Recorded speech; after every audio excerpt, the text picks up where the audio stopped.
Start. परिच्छेद. महोदय, आपले दिनांक 1 मार्च 1973 पत्र मिळाले. आम्ही आयोजित करणार असलेल्या प्रदर्शनाची रूपरेषा थोडक्यात पुढे देण्यात येत आहे. पहिल्या प्रदर्शनाचे नाव भारताचे भाग्यविधाते असे राहील. भारताचा राजकीय, सामाजिक, आर्थिक आणि सांस्कृतिक विकास कसकसा होत गेला याचे चित्रण करणे हे या प्रदर्शनाचे उद्दिष्ट राहील. भारताला परकीयांच्या गुलामगिरीतून मुक्त करण्याकरिता स्वातंत्र्य सैनिकांनी अशा हालअपेष्टा भोगल्या व कसा असीम त्याग केला, तसेच भारताच्या इतर थोर सुपुत्रांनी आपल्या देशाच्या सामाजिक, आर्थिक आणि सांस्कृतिक विकासाला कसा बहुमोल हातभार लावला याचेही चित्रण या प्रदर्शनात केले जाईल.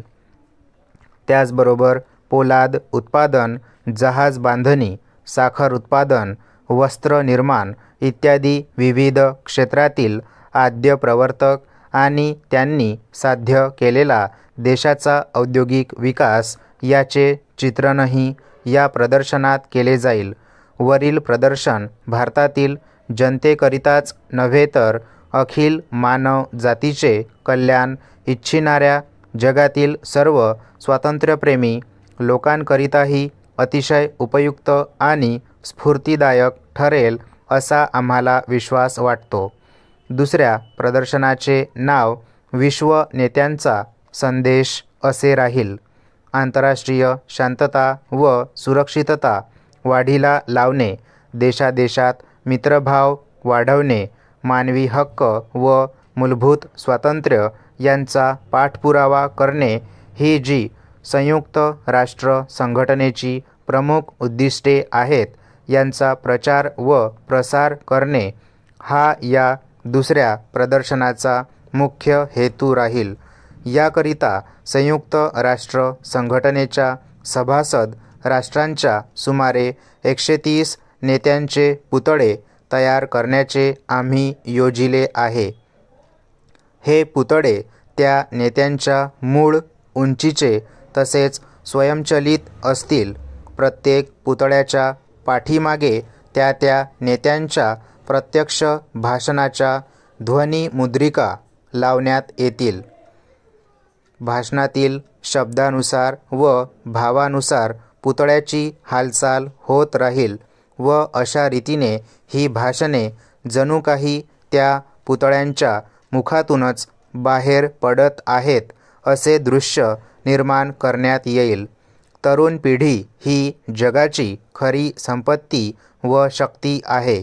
जगातील थोर नेत्यांनी मानव जातीची बहुमोल सेवा कशी केली आणि त्यामुळे त्यांनी आंतरराष्ट्रीय महत्त्व कसे प्राप्त केले हे त्या पिढीच्या मनावर बिंबवण्यासाठी त्या नेत्यांच्या जीवनातील प्रमुख घटनाही या प्रदर्शनात चित्रित केल्या जाणार आहेत.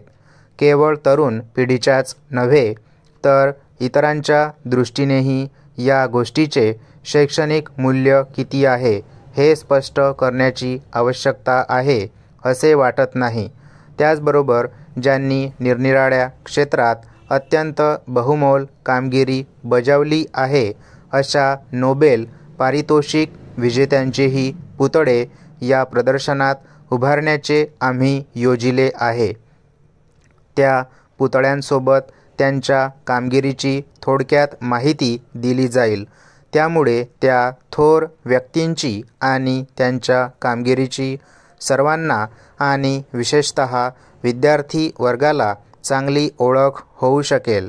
अशा तऱ्हेने वरील दोन्ही प्रदर्शने सर्व दृष्टींनी जास्तीत जास्त उपयुक्त व्हावीत असे आमचे प्रयत्न आहेत. वरील अभिनव उपक्रम यशस्वी करण्यासाठी बरेच मोठे आर्थिक पाठबळ लागेल.